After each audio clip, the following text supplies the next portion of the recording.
Hey, listeners, before we get into today's podcast, I just first of all want to say thank you. This has been 5 years of podcasting for us, and I want to say thank you to those who have been here 5 years listening to us and those who this is your first time listening. It's been a phenomenal journey and a lot of fun, and I can't think of how else I would like to spend the next 5 years other than continuing to podcast and hopefully bring you guys some great shows and great interviews. With that being said, I want to thank today's sponsors, first of which is Pretentious Pickles. Our good friends at Pretentious Pickles, located right here in Plymouth, Massachusetts on 190 Water Street, have a huge variety of pickled items for your consumption. There's pickled beets, Brussels sprouts, carrots, mushrooms, cucumbers, you name it, they've put it in a jar and pickled it. They make a phenomenal product, and for the second year in a row have been won Best Gourmet Shop in the South Shore, Massachusetts area. So congratulations to Lorraine and everyone at Pretentious Pickle Company. And if you can't make it to their store, you can stop by www.pretentiouspickle.com and you can place an order online. They'll ship it right to you.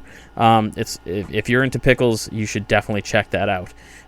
And today's second sponsor is Omio. Omio is a travel booking platform that makes planning a journey in Europe and North America effortless. Just enter your travel details and Omio will magically give you all the train, bus, flight, and ferry options for your journey. It's never been simpler to book your first real vacation of 2021. Best of all, using Omio saves you time and money. That's a win-win in our books. Omio wants to help you leave your house this summer by offering 5% off your next booking. Just head to omio.com, that is omio.com, and use the code OMIO5 at checkout. Valid until July 31st for new users on all modes of transportation. It's just the pick-me-up 2021 needs. Omio, plan, book, and love the journey. Terms and conditions apply.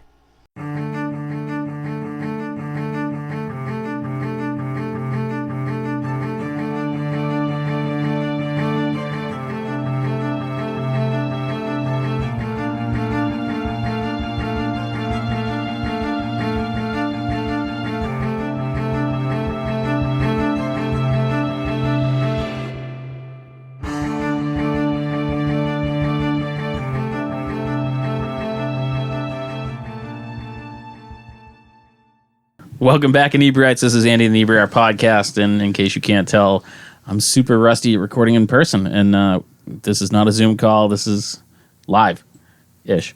And I'm here with local artist Casey Figueroa. Hello. Now I'm totally thrown. Like, we're in person. I got the name right. My whole thing is off. So, Casey, we met at our art fair, Art on the Green. Yep.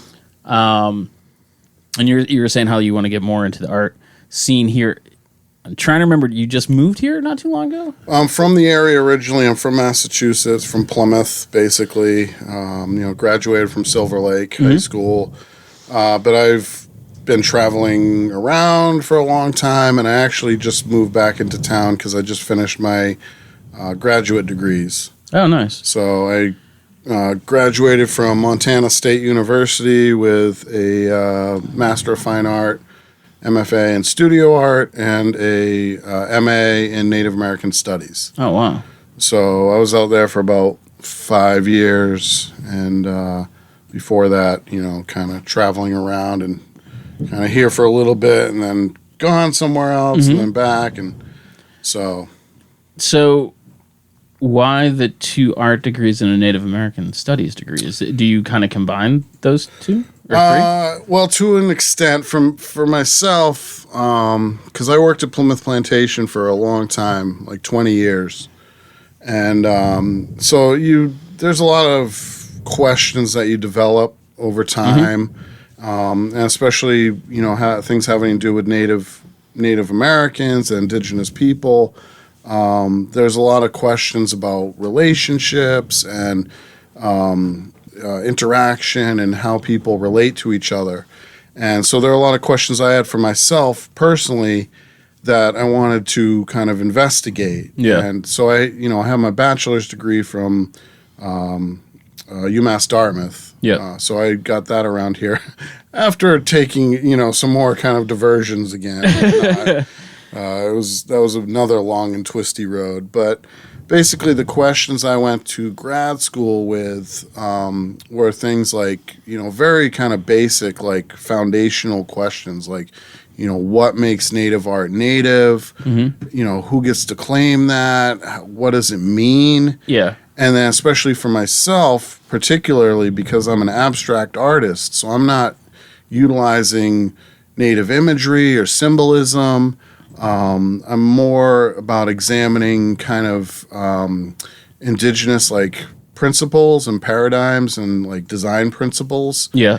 And see, what happens when you utilize that, but don't do things that are, like Traditional, look native yeah. or traditionally considered native, like, ledger art and the stuff that you see, like jewelry, silver jewelry, turquoise, things like that.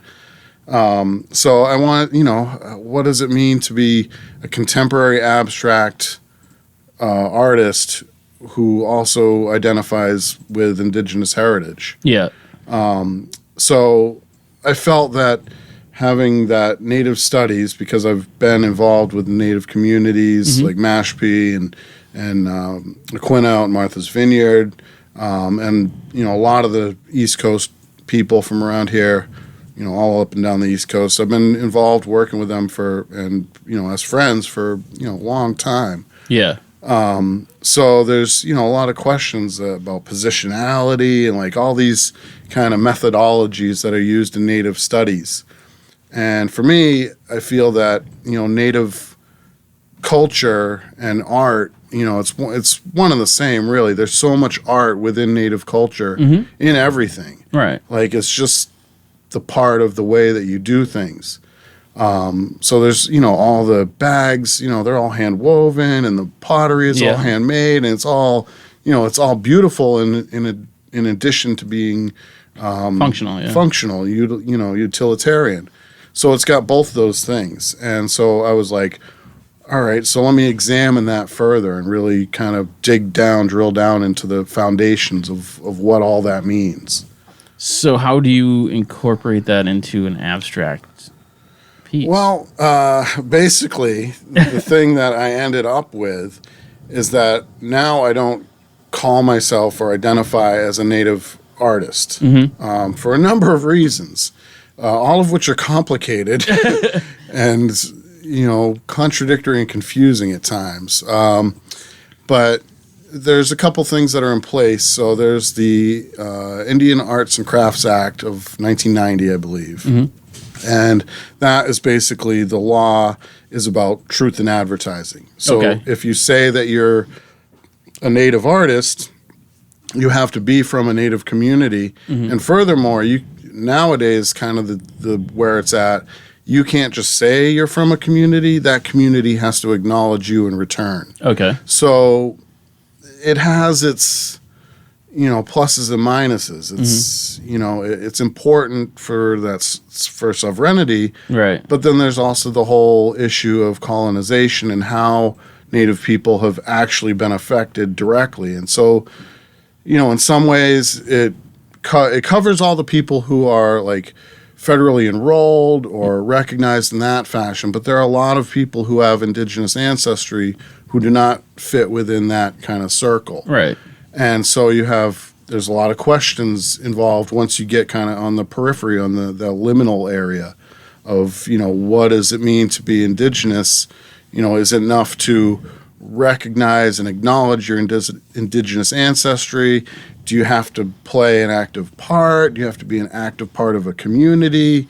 Does it have to be your own community? Is it kind of like one of those, how much am I celebrating my ancestry and how much am I appropriating someone else's? Exactly. That kind of type of thing? There's that idea of appropriation. So like if you're of a community, you can use the information, cultural information that's encoded with your community. But if you start using, like if you're from around here and you start using Navajo motifs or Lakota, who are totally different people, totally different nations, totally different environments, you'll probably get called out on that, even though you might be fully enrolled and everybody knows this is a native artist. Right. So there's a lot of very, kind of intriguing and interesting intersections, and how you navigate that is I could see it being very difficult, especially, It can be, yeah. if it's, whether it's not well documented, like where your bloodline Right, is, or, yeah. how diluted it gets, down the line. Yeah. Huh, that's interesting. So that was a big part of why I went out there. And the main thing that kind of informed my standing of how I approach things now is this idea of positionality. Positionality is basically about acknowledging who you are, fully. So like, myself, I'm kind of light skinned, I got a tan now, but, so, I have this big handlebar mustache right now, but if I get rid of that thing, I can be, white passing. Yeah. And so that's part of my privilege. I don't have to face some of the same kind of struggles that other people might face. But then because I'm over there, maybe I don't get access to these things that are over here. So, it's very much, trying to ford the streams and figure out, where you lay and what you can contribute to and with and how you can address these issues, whatever they are. And so then also, like I had mentioned, because I'm not working with indigenous symbolism or imagery, it doesn't, appear on the surface to be native. It's contemporary abstract. It's neons and glitter and So it's not even like in like a color palette that you would expect. Well, to an extent, because there are places where you will find that color palette, and that's particularly like powwow, particularly like contemporary categories, and they wear lots of, they'll have neons and very shiny stuff. Yeah. And, but that's for kind of a spectacle kind of thing. Okay. You want to get the audience's eye. Yeah. So you can find it places, and so that's kind of more what I'm talking about is if you can examine the art, you can look at the art, what I create, and just take it as it is. Okay. So I want to make art that does not require people to know my entire history. Okay. They can just respond to it as it is. Yeah.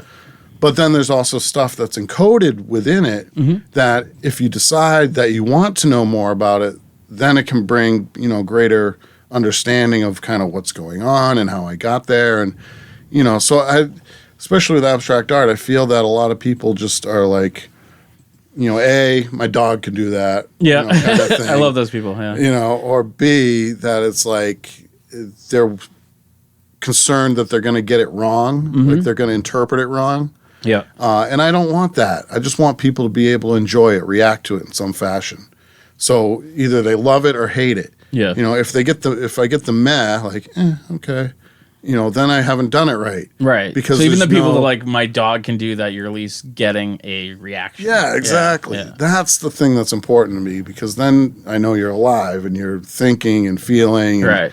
So that's the most important thing. But then if you dig deeper into it, then you can start to understand like kind of how I'm approaching like my use of materials, certain kind of qualities that you might find within indigenous culture that you'll find within my work. Like particular, I'm thinking of like observation.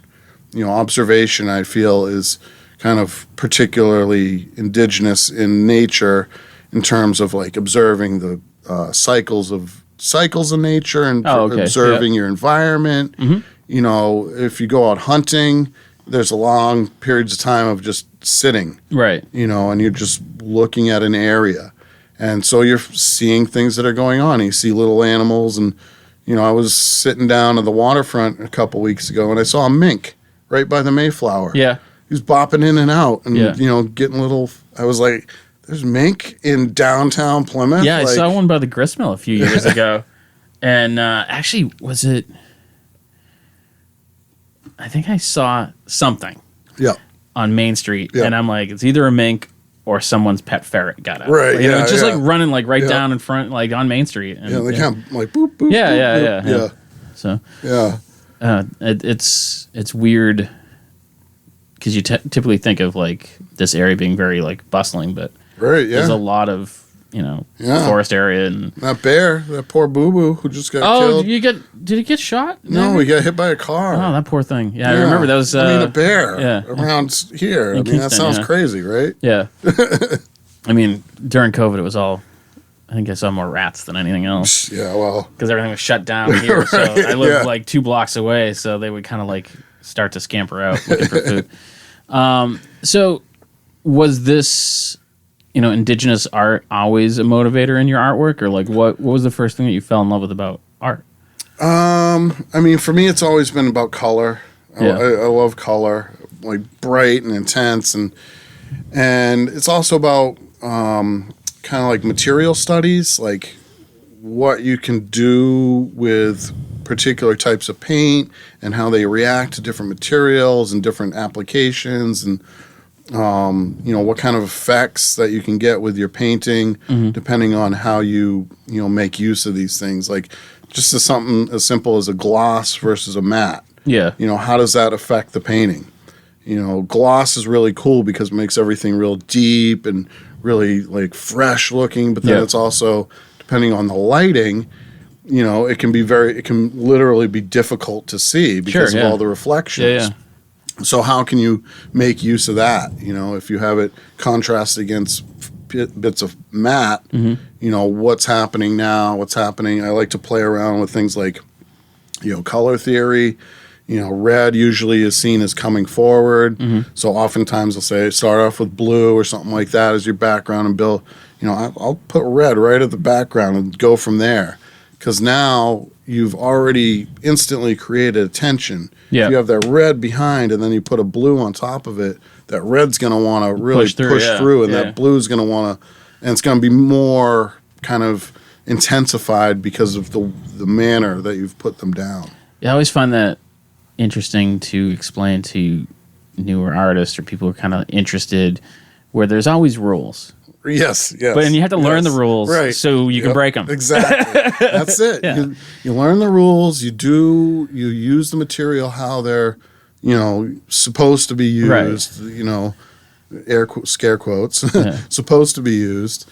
But then you break those rules because you are aware it's a rule that you're breaking, not just like I didn't know any better. Right. Yeah. And so when you know how to break the rules, you can break them in very interesting ways to really create dynamic pieces and really create something that, I think for a painting, the true measure of its value is time. How long do people spend with it?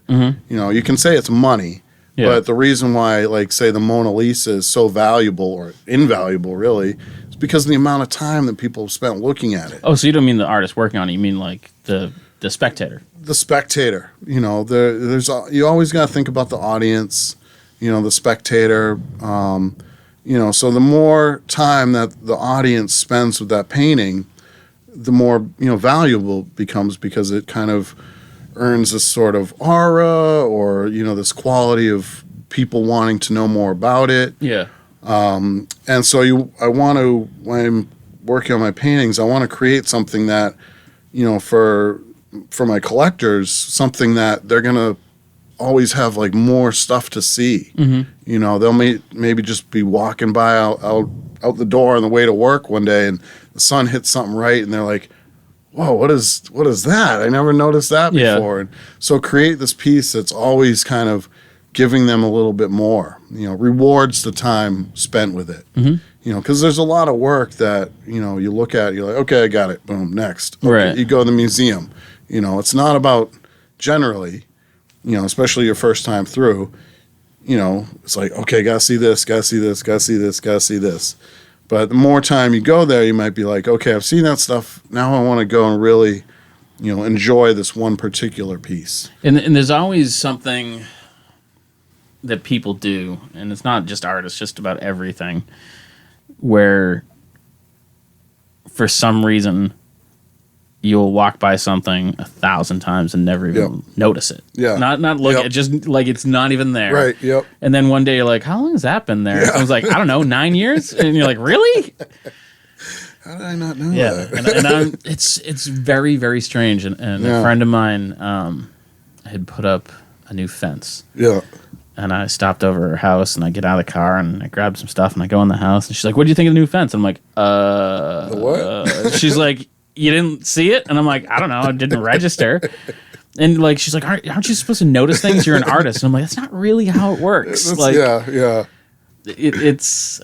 I think I don't know if people really have that image that artists notice things. I think it's more we're trained how to look at things when we're looking at them, but we're still human. Right, exactly. Yeah. You can do that where you're looking at everything all the time, but then you never accomplish anything. Yeah, I don't think our brains are set up to handle that kind of information. Yeah, exactly. Too much that the brain needs to kind of shut down and process. Right. It can't process while it's consuming. And it's like that psychological thing that they always do where they'll be like, all right, look around the room at everything blue. Make a mental note of everything blue. Now shut your eyes. Tell me one thing that's brown. And you're like, I have no idea.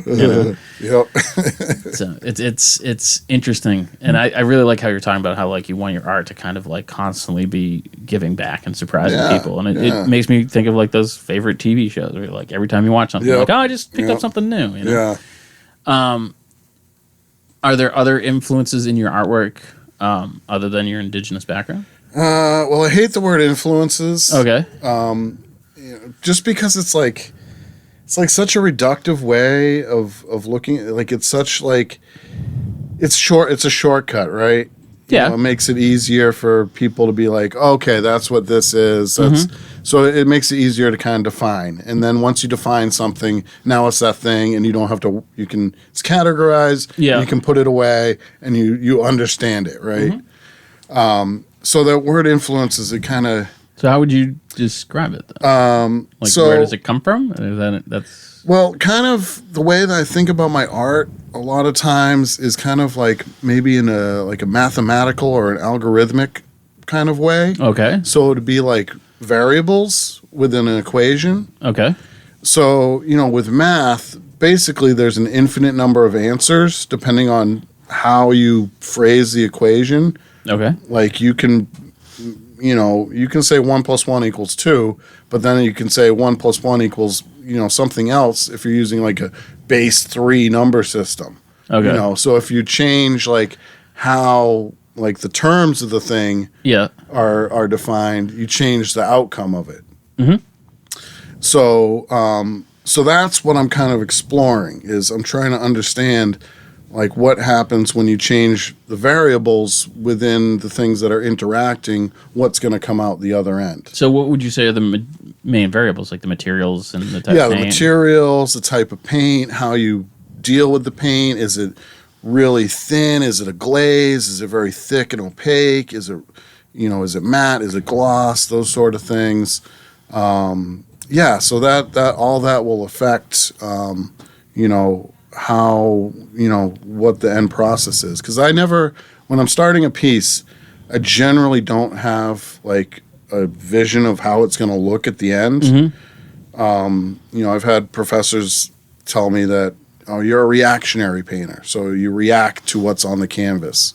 So basically when I start, I'm just putting down a splash or a line or something, some kind of mark. Just like a chunk of color. Yeah, just a bloop. Yeah. You start there. And then you start working from that. You're like, okay, it's got this, I don't know, kind of deep, kind of burgundy. Okay, what do I want to play against that? Where do I want to move this thing? Do I want to give it kind of depth, perspective, like all these kind of things? So it's about like, variables, I guess, is the best way that I like to describe it. But other variables that I would say, like other influences, street art and graffiti, of course. I'm very much into techno, electronic music, all that sort of stuff. So like rave visuals and DJ visuals are part of my my repertoire, my toolbox. Because in addition to painting, I do digital art, moving stuff for, backgrounds and things like that. I DJ, I mess around with synths, all this. It's like multimedia, kind of work that I'm doing. But I call myself a painter. I also do like installation kind of stuff, but I call myself a painter because color is like the driving, like the primary foundation. And I feel like trying to explain some of the other stuff to Joe Average, Yeah. like, I don't know what an installation is. Right, You know, yeah, that kind of yeah, thing. You're like, yeah. I'm a painter. Exactly. You know, you don't want to, if they want to spend the time, Yeah. then they will. Right. But, you don't, it's easy to scare people because it's just like, I don't even understand what any of that So you you just said duct means. taped a banana to the wall? Yes, and I made $140,000. Yeah. So it's just, and that's always one of those. I love people who are like, "Well, I could have done that." I'm like, "Yeah, but you didn't. But you didn't. Why didn't you?" Right. Yeah. Yeah, that's interesting. Do you find yourself typically listening to a specific artist while you're painting? No, because I'm not an expressionist. Okay. So I'm not expressing my inner self. I'm not reacting to what I'm hearing or anything like that. I'm not painting the song. Okay. I'm not doing that. So do you listen to music at all? Yes. Okay. I have music on. I just calculated this with my friend the other day because I was like, I basically have been, let's just say for the last 20 years, I've been listening to 8 hours of music a day, 5 days a week. Yeah. That's minimum. It's probably 7 days a week. Sure. Yeah. So it was probably like 12 hours a day. But it was like 12,000 hours or 40,000 hours or something. I can't remember. It was at first it was like, I don't think the math is right. And then we redid it. It's like, that sounds more right. And yeah, so music is always, always on. I'd much prefer music, or even if I'm watching, like, especially if I'm watching something I've seen before, or like some bad cheesy movie, I'll just put on the subtitles and turn on. Oh, really? Oh, yeah. And I found that really distracting. Yeah. Well, it's like, with The Wizard of Oz and Dark Side of the Moon. Yeah. I just do that with everything. And sometimes you find stuff that, lines up and you get the weird coincidences. And other times it's just multiple forms of media all. So is that kind of like a, like part of that video style art where you like try and like piece together like music with the old 1950s. Yeah, exactly. Old movie. sci-fi. Yeah. Old sci-fi is great, because it's so visual, it's such a spectacle, and you got ridiculous outfits and story. Who knows what's going on? Even watching them, you're like, I still don't know what's going on. Oh, okay, whatever. Yeah. I love like MST3. Oh my god, big fan. Yeah. So great riff tracks. Yeah, just great. So I can't watch like TV with other people because you'll like comment on it. Get out! my my stepmom and my sister, because they used to be into the Kardashians, and I was like, they're just like, get out! You can't be in the room with us at the same time as we're watching this because you're ruining it. You're like, I'm improving it. I'm like, all right. Hey. And so now you're gonna be teaching. Yes. Is that a new experience? Or? I did I did teaching. Well, I've always been an educator. Mm-hmm. I was at Plymouth Plantation, like I said. Oh, sure, yeah. For 20-something years. Yeah. So I've always been an educator, and I did cultural outreach there. We would teach teachers how to teach about like particular. Usually it's Thanksgiving. Yeah. Talking about what kind of really went on or different perspective sort of thing. So I've always been, that's always been part of, who I am. But I decided to, get my master's degree so that I'd be able to teach in college, college level. Mm-hmm. Right now I'm working on, just kind of building up my career basically. So I am going to be teaching,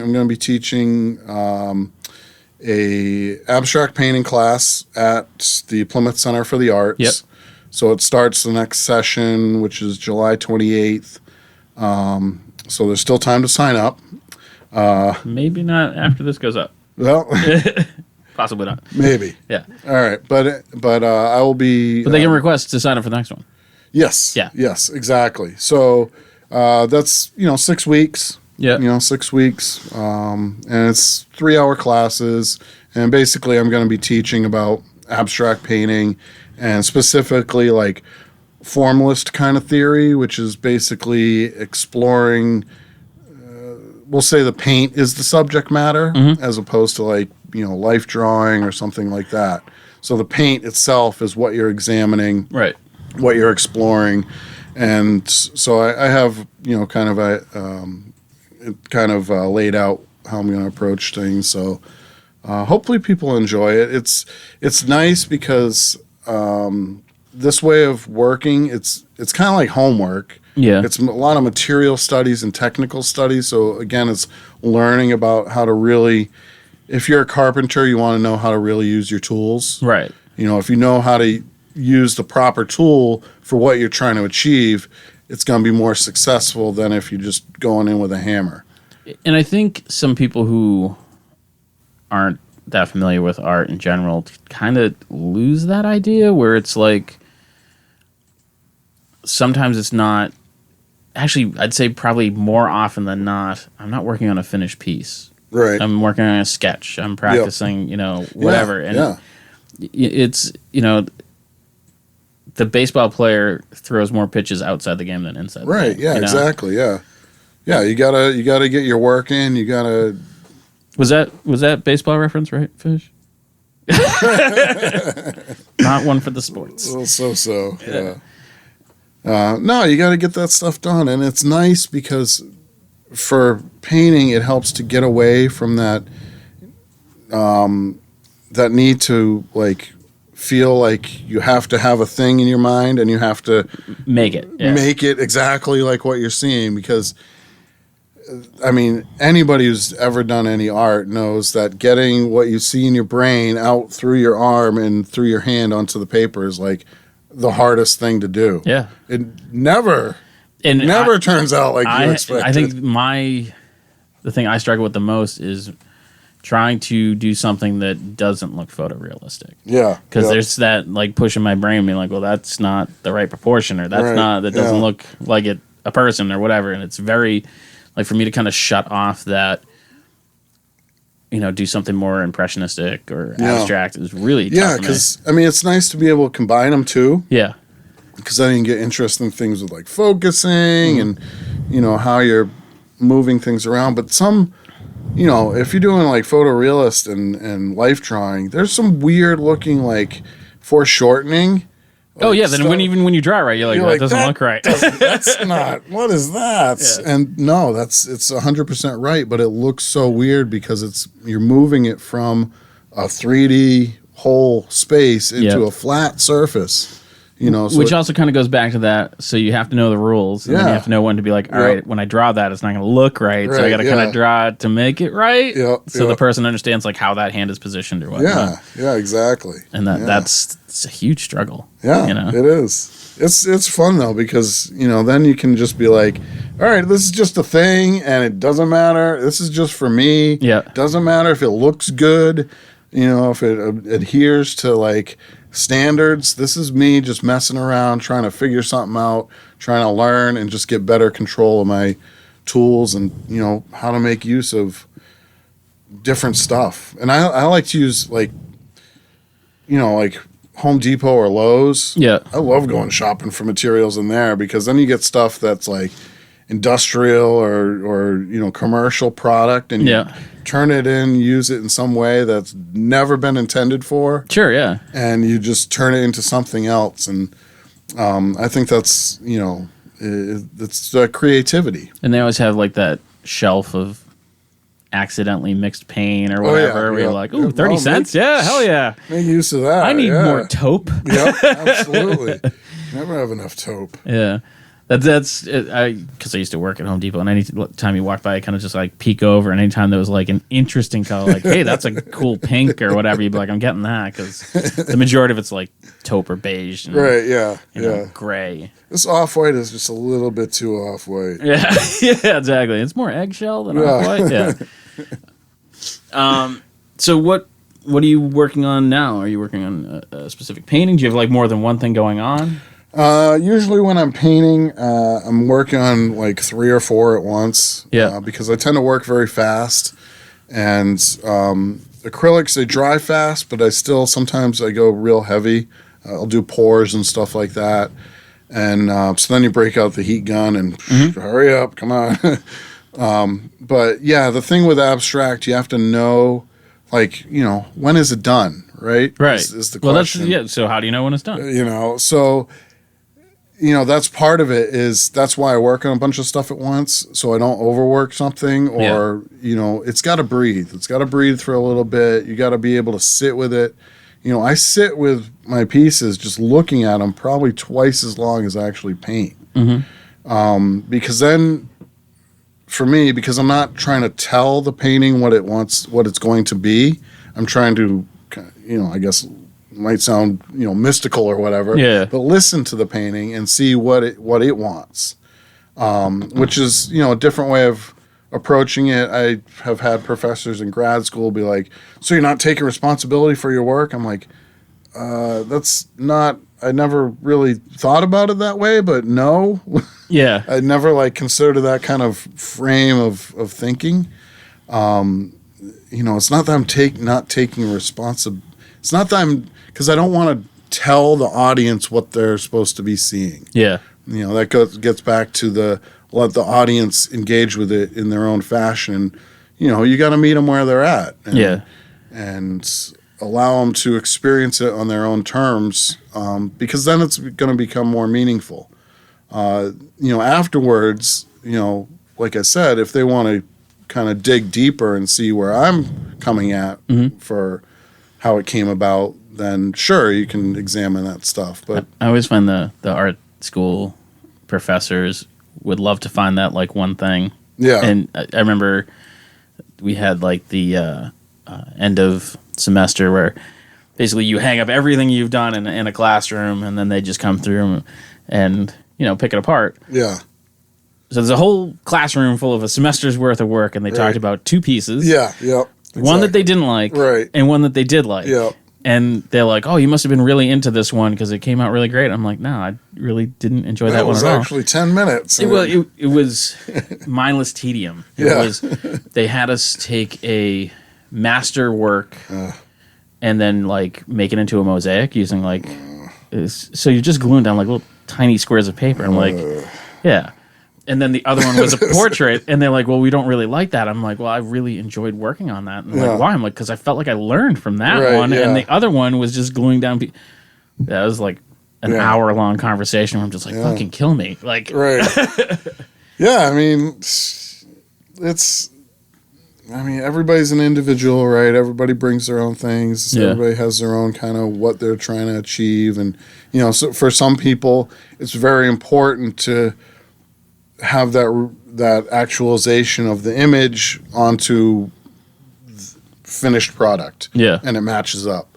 For other people, it's about the journey, right? Yeah. It's about kind of going through and to me, that I think for me personally, it's more about the journey and did I feel like I learned something? Did I feel like I got better? Did I have fun? It's not about just the doing. It's about experiencing. Yeah, for sure. I have a very oddly specific question, and this is either going to be blow your mind, or it'd be no, I have no idea what you're talking about.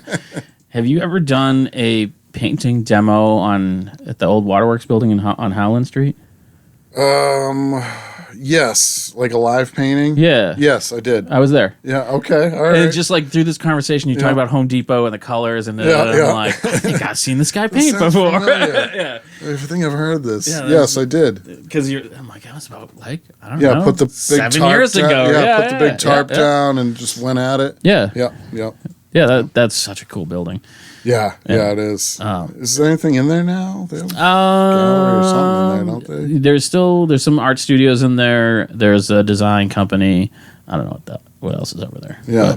But, yeah, it was fun. I enjoyed that, and I like doing that stuff.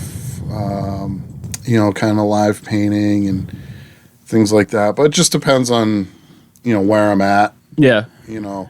Right now I'm basically, kind of getting back into the area and trying to get established and everything. So I'm, I'd like to be doing more stuff in in terms of, but I need to get my studio and I need to get all that space and that kind of organized. Still need to work on I need to get a website. I mean, I use my Instagram Right.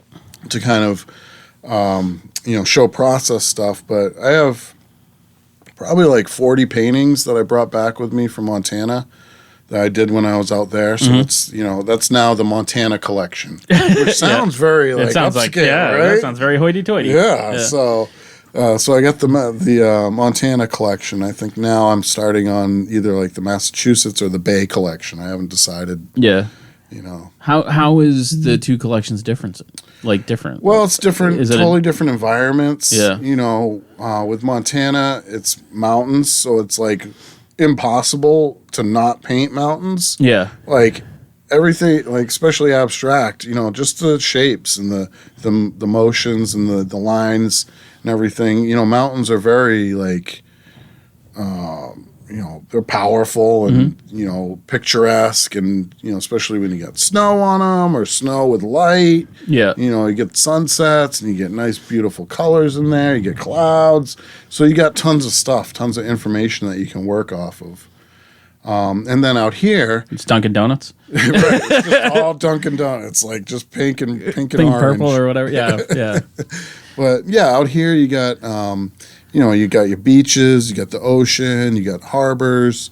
So I want to, talk about, that stuff, like things like the, the reflection of light on the water. Mm-hmm. You could paint that for years, with the different waves and everything. Yeah. You're just trying to capture those waves, that quality. I mean, you could do just like a huge piece that was just waves, right? And spend years on that, and you still never fully get the whole thing. And then you add clouds into the mix, and there's a sunset, or is it moonlight? Exactly.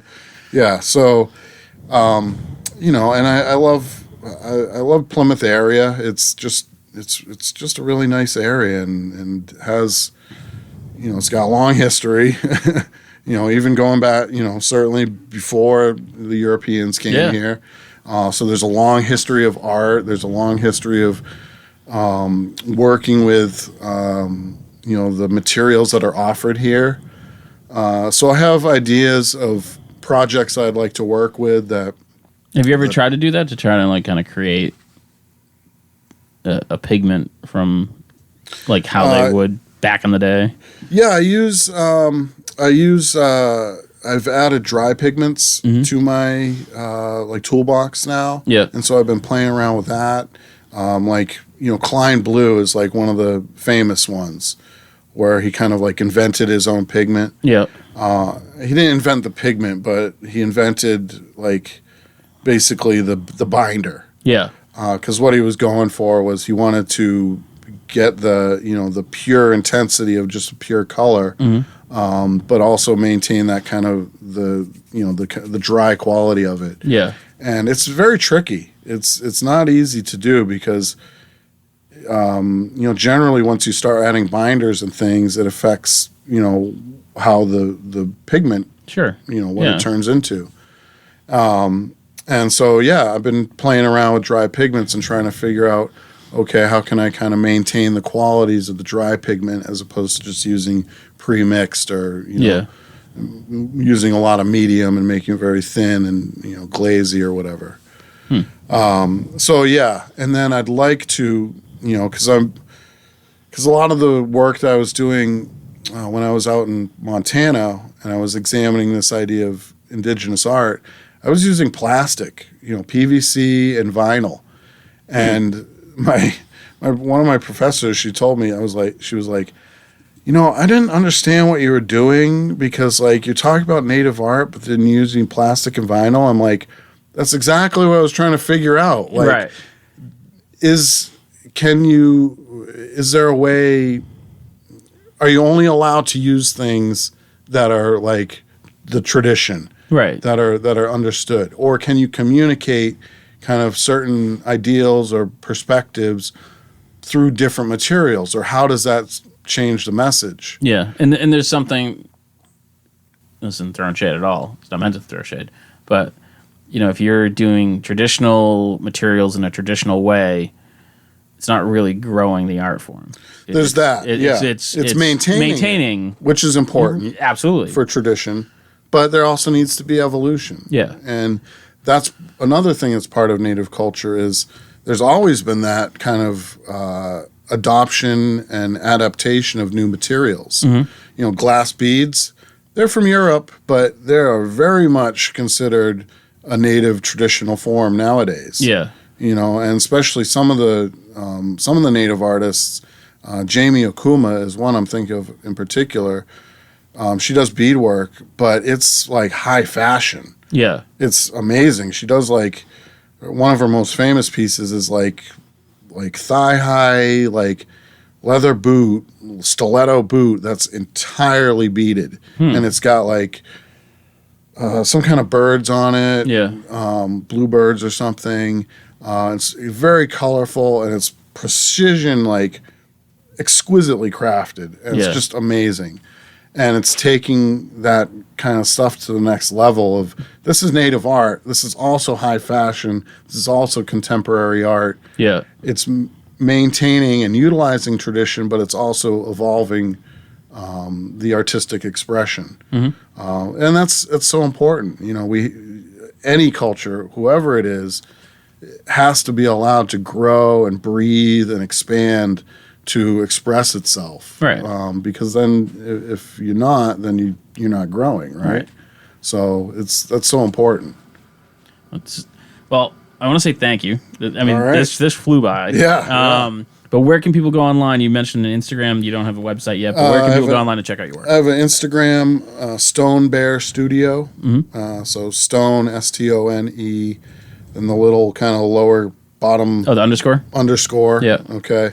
So Stone _Bear, BEAR _studio. Nice. So they can find my work there. And then I will be, the Plymouth Library Art Fair that's coming up. That's next month, right? Yeah. First weekend of August. August, I think, yeah. Then I'll be with you guys probably September, October. Nice, yeah. I'll be teaching at the Plymouth Center for the Arts, this upcoming one, and then hopefully further on. And then I'm also going to try and get talk to down on the Cape and Duxbury, the art centers there, and hopefully get some teaching going on there. And then I will also be doing an installation in one of the waterfront festivals they're going to be doing on Labor Day weekend. Nice. So, so I'll be set up there. We hang some walls in town, so maybe we'll get your art up somewhere. Yeah, definitely. Because you're here, so you should definitely be part of the Inebri-art, family. So but thanks again. This is sorry to our listeners if I was a little rusty. It's been a long time since I talked to a person in real life. We all know the feeling. Yeah, man, it's been a crazy year and a half, but it was a lot of fun. It was great. Thank you so much for having me. We'll definitely have you back on again for sure. Absolutely. And for our listeners, we'll catch you guys again next week. Thanks for listening to today's podcast. You can find us on all social medias at Inebri-art or on Instagram at Inebri-art6. You can email us at Inebri-art@yahoo.com. And make sure you listen to the other podcasts on the Inebri-art Podcast Network, including Bar Talk, Old Colony Cast, Retro Redoctopus, America's Hometown Horror Podcast, and our newest one, Theme Park Legends, a podcast about working at theme parks. What else? And we'll catch you again next time.